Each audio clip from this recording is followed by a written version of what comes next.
And we are recording with the one and only Dr. Peter McCullough, who is I think still on vacation in the same room as our last episode of December 21st last year. But today is Thursday, January 5th, 2023 at 5:53 p.m. Eastern time. And it's been a couple days since that hit that everyone is speculating if it's I know I'm going to butcher the pronunciation, commodio cordis, or is it a vaccine injury. I am not a doctor, and I also barely understand the rules of football, so I'm not even going to speculate. But luckily for myself and all of my listeners, I have the most published cardiorenal physician in world history right in front of me. Dr. McCullough, how are you doing? Tommy, thanks for having me.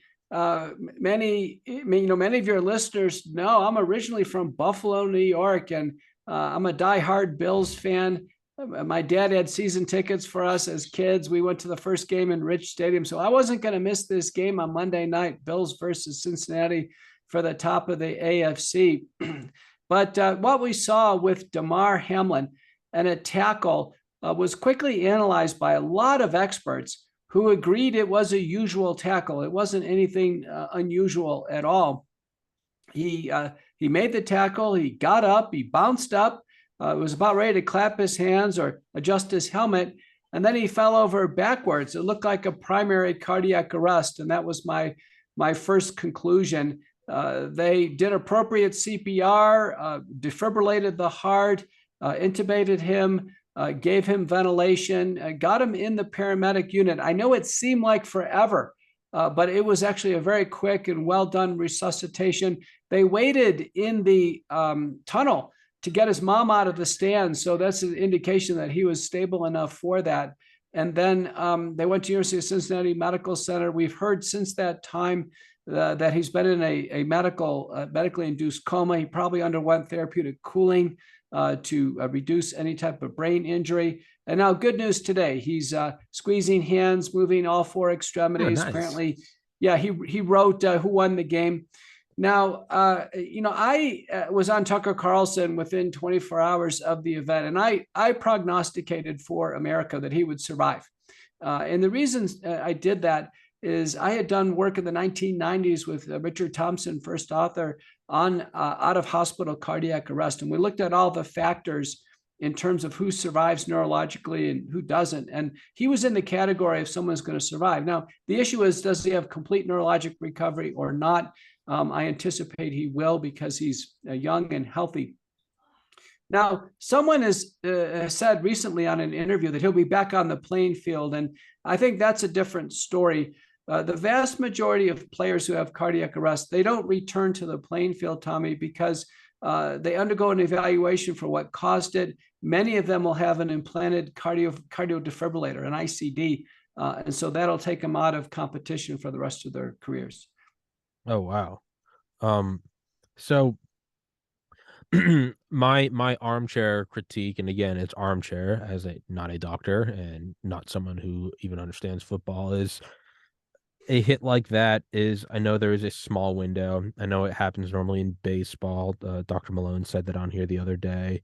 I mean, and I've known that since I was little. If there is a freak accident every once in a while, um, with the sheer volume of games, NFL, college, high school, middle school, every single day, why don't we see, despite how low the probability is, the sheer volume of tackles per play, per player, per quarter, per game, multiplied by whatever the variable is? Why don't we see that more? Tommy, it's because the protective pads really work. The players take helmets to the chest, virtually every set of downs, and the breastplate on the football pads is very effective. It's very protective. You're right. Commotio cordis, which happens from a projectile, a baseball, lacrosse ball, hockey puck, it has to hit an unprotected sternum, and it causes immediate ventricular fibrillation, and the person goes down. So we've analyzed this on my Substack, Courageous Discourse. There's never been a pro football player that had it. It's not, honestly, Tommy, we've ruled out commotio cordis. He had a primary cardiac arrest. Now, the athletes are screened for problems like hypertrophic cardiomyopathy, various forms of electrical abnormalities before they ever get on the playing field. So a lot of things are ruled out. He's had 3 days at University of Cincinnati Medical Center, and so they've ruled out a lot of other things. They've done echocardiography, blood tests. They'll have to do a drug test, rule out any type of illicit drug use. They've done all that. And you know what? They haven't made a single announcement, Tommy. They haven't announced what it is. And I told Tucker Carlson, listen, the NFL took money. The NFL took federal dollars through the COVID-19 Community Corps from White House HHS, and they turned around and mandated the vaccines on the players. By December of 2021, the NFL said 95% of players took the vaccines. That's by December of 2021. That means if they continue compliance in the program, they even took some boosters after that. Now, they were very public about who didn't take the vaccine, including Cole Beasley, his Buffalo Bills teammate. So what I've said publicly is there is an obligation by the league, the NFL, the team doctors, the family, the legally authorized representative for Hamlin, as well as University of Cincinnati Medical Center. They have a duty to inform America whether or not he's taking one of the vaccines and has he taken a recent booster. If I was a doctor receiving him in the hospital or even post-hospitalization, that would be the first question I ask. I have dozens of patients with vaccine-induced myocarditis. The FDA says the vaccines cause myocarditis. This is not controversial. Everybody should be thinking vaccine-induced myocarditis. Now, he may not have felt it with the first shot or second shot, and he may have developed a small area of inflammation or scar, and that was the nidus for this arrhythmic death. Remember before COVID-19, Tommy, if somebody had myocarditis from parvovirus or from giant cell myocarditis, we can't let them do sports anyway. So because sports is out, because a surge of adrenaline can trigger a cardiac arrest in someone who has underlying myocarditis or a heart scar, Dr. Flavio Catagiani from Brazil has published this now with COVID-19 vaccine-induced myocarditis. That's what it looked like to me. Hamlin made this great tackle. He got up, big surge of adrenaline, biggest game of his career, and he had a cardiac arrest. It looks very similar to these cardiac arrests we see in soccer when they've made a big run or big play and they are just at that rest phase or regather phase, and then they collapse. So if it is myocarditis, vaccine-induced myocarditis, was this just chance that it happened right after a tackle with the camera on him, or is it what you were saying, adrenaline induced at the, like you just said, the resting phase at the end of an exertion? It looks like it's likely adrenaline induced. Now, if he's taken the vaccine, again, they need to come out and come clean with America, because our tax dollars went to the NFL for this. This is a terrible thing if it happened. The NFL and the NFL Player Association, they have an obligation to protect the players. This is no different than a spinal cord injury or a concussion, where there needs to be a sentinel case evaluation. If he's the first one who had a cardiac arrest on the field, this needs a detailed evaluation. We knew last Friday that former Jaguars lineman Yui Nwaneri also died suddenly at age 38, and he did have an enlarged heart. And Hamlin and Nwaneri actually are showing possibly the two manifestations of myocarditis. One is a small scar and then an electrical death. The other is actually the development of heart failure and a cardiomyopathic death. But there needs to be deep evaluation. The number of players now developing problems is starting to build up. Superstar lineman J.J. Watt has publicly said he has atrial fibrillation and getting his heart shocked. We know Max Mitchell for the Jets, blood clots. He's been taken out of play. Deion Sanders, former Dallas Cowboy, arterial blood clots. Now, it's whether or not the players are putting this together with taking the vaccine or not. I can tell you as a doctor, I do. And the FDA agrees. The vaccines cause heart damage, cause blood clots, cause neurologic damage. And we should be vigilant and concerned about the vaccine playing a role as opposed to trying to dismiss it. saw a great, I saw a screenshot of a comment that I thought was actually kind of interesting, and it said that Damar Hamlin going down was, in a way, this is a bit of a dramatic example, like watching the first plane hit.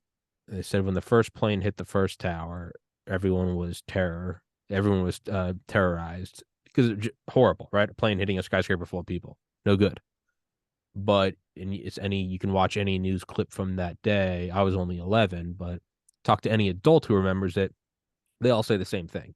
It's the second that the next plane hits that it goes from horrific accident to intentional attack, in that there is a bigger scope.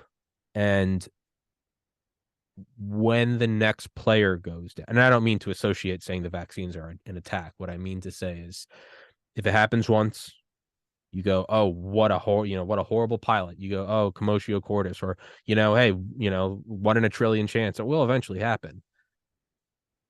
If it happens again, that's when I think the reality will maybe start to dawn on people that there's something bigger here, and it's a terrifying realization to have. And I get no joy out of saying I told you so. Literally everyone I know and love is taking the vaccine. There's no winning here, but I think unfortunately that's probably what we'll see, is if there's another one. That's an important insight. The question is this just the tip of the iceberg? Yesterday, Epoch Times reported, if you look across high school and college and all the different sports, the number of cardiac arrests in the United States since the vaccines is actually 270, Tommy. It does add up. Now, in the European soccer leagues, there is a private website that is just listing each one, just from the news reels, and it just lists the vignette one by one by one. So it's all linked, but they're up to, since the vaccines, they're up to 1598 cardiac arrests on the field, visible, like written up in the newspaper. 1101 were fatal, 2/3 are fatal. Now, prior to the vaccines, if you look at news reports, then the number per year was about 29. So the world is clearly on edge with this. The mechanisms here, there's an autopsy study by Schwab and colleagues from Heidelberg, Germany, looked at people found dead at home 20 days after the vaccine. You can't get any more clear cut than that. When they did autopsies, 71% of the time, it was a vaccine-induced cause of death. Heart damage, blood clots, neurologic damage. The FDA agrees the vaccines do this. I can tell you as a doctor, yes, some blood clots are fatal. Some cases of myocarditis are fatal. I'm telling you as a doctor, as an internist and cardiologist. So this all is cohesive. It all fits together. I think the reason why America is so juiced up on this, Tommy, has been the recently released Rasmussen report. Rasmussen report was done out over the holidays. Representative sample of Americans, big study, a survey study. And what we learned there, the bombshell top line result was 28% of Americans know somebody who died of the vaccine, that they know about it in their family circle, their Bible study, church, school, employment, or elsewhere. But they know this. Americans sensitized. This is consistent with the Michigan State University survey by Dr. Mark Skidmore. 22% of people knew somebody injured by the vaccines. The Zogby survey done last summer, 15% of people who said they took the vaccines are damaged. They've got new medical problems that they're dealing with, blood clots, heart damage, neurologic damage. And then lastly, the CDC V-Safe data, which is again self-reported, but 10 million people reported to the CDC. In there, what we know is 7 to 8% of people who take the vaccine are acutely hospitalized with problems, heart problems, blood clots, other allergic problems. And that 25% are incapacitated the day of taking the vaccine or day after. So these 4 survey sources of data, I would conclude that Americans are talking to fellow Americans. That word of mouth is powerful, Tommy. Doesn't matter how many media or social media, how much censorship, people are talking to other people and they're using their own inferences to draw conclusions. And when we saw Hamlin go down, I was watching all the media commentators, the CNN commentators, the players. They looked pale. They looked nauseated at what they were seeing. And it wasn't just the alarm of CPR. I think many of them thought, oh my Lord, this is what this is. This is what we've been hearing about. We've been hearing about vaccine-induced myocarditis and cardiac arrest, and now we're seeing it. And I think the real reason why people were so choked up is because many of them took the vaccine and they can't help but think, are they the next one? It's yeah, I mean it's Russian roulette. It's I think the thing that initially got me to look at it was like 2 in the morning. And I had just hopped on YouTube, I don't know, out of instinct, just with thumb muscle reflex, and was scrolling through it, and I just saw a trending video. And it was, a guy goes down. Whenever I see a video that's been up for 10 minutes and has a million views, I'm like, something's happening. Whatever. I'm a human. I looked at it, and it's some sports doctor. It's like a 2-minute video. And it starts, and it's like, tonight we saw a very rare thing. And I was just looking at it, and I was just like, oh shit, that's horrible. But what caught me was I think it was 18 seconds in. I was about to close out of it, and he goes, now what this is not is this has nothing to do with vaccines. And what pricked my ears up was, I'm not even a doctor, but I know that you can't rule anything out. It doesn't matter if he said this isn't vaccines. It didn't matter if he said, and this isn't crystal meth. No, it's just, you don't know. You don't know. You have to test everything. So regardless if it's vaccines or if it's dinosaur gummy multivitamins, you can't rule, especially if you're not the sports doctor on the field. You're in your studio. What? And so naturally, I think, well, if you are putting a video out and if it's trending on YouTube, we all know that YouTube curates what trends and what does not. To me, that looked like a hijacking of the narrative. Maybe that's my own mind, but that's initially what led to me doing these episodes with you, with Dr. Malone, is how quickly people were to jump out in front of this. It just looks guilty. Tommy, there is an easy way to rule out the vaccine, and that is for the family to come out and say they didn't take it. Yeah. You didn't take it, or have the Bills. Listen, the Bills are keeping the vaccine record. Everybody knows the Bills, the doctors, the NFL, they know if he took the vaccine or not. They know. So this is a very easy rule out. You don't need some doctor on YouTube to try to rule out the vaccine. They just need to come out and say that he didn't take the vaccine. Cole Beasley didn't take it, and they made it very public. Yeah. Very public. So this is put up or shut up time for the NFL, NFL Player Association, the Bills doctors, University of Cincinnati Medical Center doctors, the family. This is really about honest disclosure. And this is on the public stage. It's a public health obligation that they tell America whether or not he took the vaccine. It is a clinical obligation that they record whether or not he took the vaccine. It's also an obligation, by the way, to report to the vaccine adverse event reporting system. So he'll develop a VAERS number, and they have a duty to report this if indeed he's taken the vaccine. Now, if the NFL by December of 2021 had 95% of players vaccinated, some may have gotten vaccinated sooner. He may have come up for a booster. Now, we know the NFL dropped the vaccine mandates in March of 2022. They announced without any fanfare, without any explanation, they dropped all COVID protocols as if suddenly COVID didn't exist. And then we can assume that many players didn't take any more boosters, but maybe some did. We don't know. So we have to know how many shots people took. It looks like the number of injections are cumulative in terms of risk. And on my Substack today is an important paper from the University of Iowa. And in fact, the authors sent it to me. First author is Abrich, and the second one is Olshansky, very well-respected electrophysiology doctors. What happened in this case, Tommy, is a 65-year-old woman takes shot 1 and shot 2, and then she has an episode where she fully passes out. She loses consciousness. She comes in and she has a detailed evaluation. And the doctors insert a loop recorder, a monitor under the skin, because it's unclear what the arrhythmic event was. Then 5 months later, Tommy, she takes a third shot. She takes a booster, and within 12 hours, she goes into full-blown cardiac arrest. And the implantable monitor is monitoring all of this. She has prolonged CPR. She's shocked 14 times, Tommy, 14 times, probably had CPR for over an hour. She survives, and now she's in a skilled inpatient rehab facility, probably neurologically damaged. Interestingly, no myocarditis.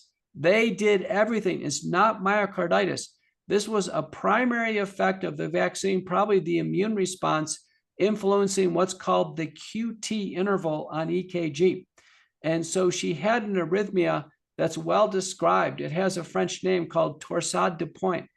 And the torsade de pointe is a very unstable form of polymorphic ventricular tachycardia.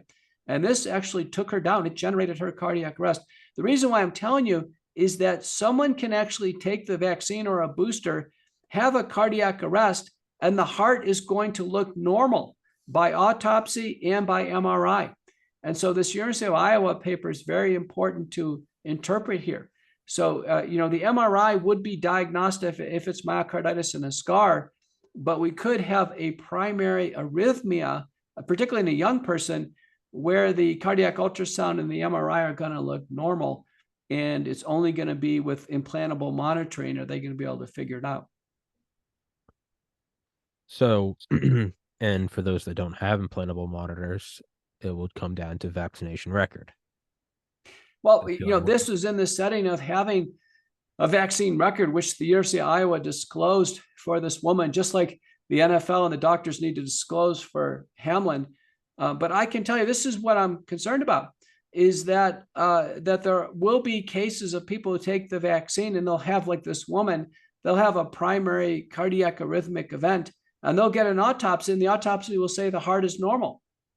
So this University of Iowa paper is very important. So it tells us it is possible to have a cardiac arrest and end up not having myocarditis. There's more than one mechanism of causing a fatal cardiac arrest in someone who's taken a vaccine.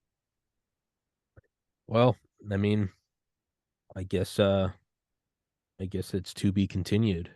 We won't know until they disclose the vaccination status of Hamlin. Yeah, they'll need to disclose the vaccine status for sure, Tommy, and it'll come out. And I know it's been 72 hours, but this is a very public event. It's not a private health matter. No one has considered the vaccine status protected health information, the NFL, employers, no one has. And so this will need to come out. Every day that goes by where there's silence, I become more concerned that it's vaccine-induced myocarditis. Because if he had hypertrophic cardiomyopathy, or if he had electrolyte disturbance, like a low potassium, or even if he had drug abuse, even if he had used cocaine or whatever, they would have reported that. Remember, the NFL is very open about reporting the status of the players. They, ACL tear, they reported. Blood clots, they reported. JJ Watt, AFib. So for them to be completely silent now for 3 days makes me very, very concerned that indeed my top of my differential diagnosis that I told America within 24 hours was that this was COVID-19 vaccine-induced myocarditis, like the dozens of cases that I have in my practice. It's terrifying, and I think it was only a matter of time. What's that old proverb? Three things cannot be hidden for long: the sun, the moon, and the truth. It's gonna come out. You can only block up the dam so many ways before it starts to come out. And it was just, this is how it manifested, and it will continue to. There's no hiding it. And that's terrifying. I'm glad I never took it, but I can't imagine having taken it. Now, Tommy, many people have asked me, Dr. McCullough, what should be done now? And I point out that the Big Ten, NCAA Big Ten Athletic Conference, before the vaccines, had a wonderful myocarditis screening program they put in place. And it was multi-layer blood testing, EKG, and MRI when it was needed. They screened thousands of athletes. They didn't find much with COVID, and it was published by Daniels and colleagues in JAMA. But they should redeploy that type of screening methodology, I think, to college athletics and to the pros. For those who've taken the vaccine, those who haven't taken the vaccine, they don't have to have any special things done. But I think it should be redeployed. I thought the Daniels Big Ten program was quite good. You can read it in JAMA and go forward there, because the big issue here is, Hamlin's getting great care. He's going to be okay. He's in the ICU. The concern is the safety of the other players. That's the reason why people are so concerned right now. It's the safety of the other players that's at risk. This is no different than a spinal cord injury, a concussion, something else that brings to attention a health hazard.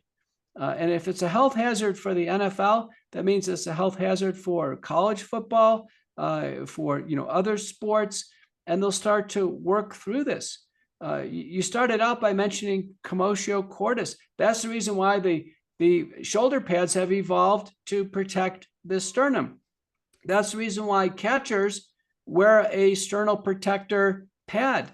That's the reason why now hockey pads now protect the sternum. So if a hockey puck hits there, the commotio cordis doesn't happen. So we've evolved protective equipment for players. Now we need to, with this clear and present health hazard, we need to come up with a cardiovascular type of protective program, I think, for the players who took the vaccine. Do you have any predictions for what that will look like? I think it should be the Daniels program, where they start out with blood testing and it's sequential, it escalates EKG, and then on to cardiac MRI when warranted. And some players may need to come out of competition for a period of time. I'm treating myocarditis. If there's left ventricular dysfunction, we use particular drugs. If there's active inflammation shown by late gadolinium enhancement, cardiac troponin, we use different drugs. There is a skill developing. I'm following the Japanese very carefully. They're reporting the results with vaccine-induced myocarditis. But I'm concerned that the peer-reviewed literature has fatal cases of cardiac arrest due to vaccine myocarditis in the peer-reviewed published literature, 200 papers overall. We have large numbers of deaths in the vaccine adverse event reporting system, over 16,000 deaths there within a few days of taking the vaccine. And now we have this sentinel event in the NFL. I just want to encourage your listeners, don't get distracted with commotio cordis, and don't get distracted with some doctor declaring it's not the vaccine when no one's given the vaccine status. Yeah. So we can't say it's the vaccine or not the vaccine and factor that in until there's disclosure of the vaccine status. It's very important. That's step one. Step two is to finish the workup. He needs to come off the ventilator. He'll have a cardiac MRI. He may or may not have a heart catheterization, electrophysiologic study. I think it's exceedingly likely he'll have an implantable cardio defibrillator. If there's any electrolyte disturbances, Tommy, like low potassium or magnesium, they'll figure that out. But it was at the start of the game. I can't imagine he was dehydrated. It was in Cincinnati. It wasn't a heat stroke. There's so many things we can rule out. It didn't appear to be a spinal cord injury. No one's mentioned that. Intracranial injury, no. I think it's likely he's got rib fractures from CPR. And if that comes out in a few days, I wouldn't be surprised. I think if he's a bit groggy and a bit weak and for a few days or even a few weeks, I wouldn't be surprised with that. But I have to tell you, they have to come clean on this in terms of, is this COVID-19 vaccine-induced myocarditis? Is there late gadolinium enhancement on the MRI? Is there any reduction in chamber function of the MRI? When did he take these vaccines? How close is this? Remember, as an event that's closer and closer to the time of the injection, it becomes more probable. That University of Iowa case, that 65-year-old woman, it was like 12 hours after the third shot and boom, she's down. A recent study from Harvard, from Yonker and colleagues, published in Circulation, our best journal, 16 young boys, average age of 15 in Mass General, for myocarditis, Tommy, after the vaccine. And it typically happened within 30 days of taking shot 2 for these boys. And they had high levels of circulating spike protein, which is produced from the vaccines. Now, they had a comparator group who took the vaccines, did not have myocarditis. Interestingly, no circulating spike protein in those without myocarditis. So now we're starting to piece this together. It looks like the spike protein damages the heart. Ballmeyer and colleagues from Germany have shown the spike protein is physically in the heart, causing inflammation and then future scarring. And this is all now pathophysiologically cohesive, that vaccine-induced myocarditis is due to the spike protein. And in fact, now it's measurable. I think Harvard did a breakthrough study. It's the reason why it's in our best journal. And that the doctors should be zeroing in on this diagnosis, indeed, if he's taking the vaccine. Personal question: does it get tiring or disillusioning? You've been correct. I mean, you got me booted from YouTube in August 2021. It's been a while. Does it get old being right and no one's listening, and knowing that people are going to continue to get damaged, injured, and die? Tommy, if no one was listening, my phone wouldn't be ringing off the hook. I have to tell you, I feel the intensity of the entire world right now. And you've known me for a long time. For 3 years now, I've just brought the world my best analysis, my best effort as a doctor. I'm not infallible, but I've been very careful. No hyperbole, no guesswork.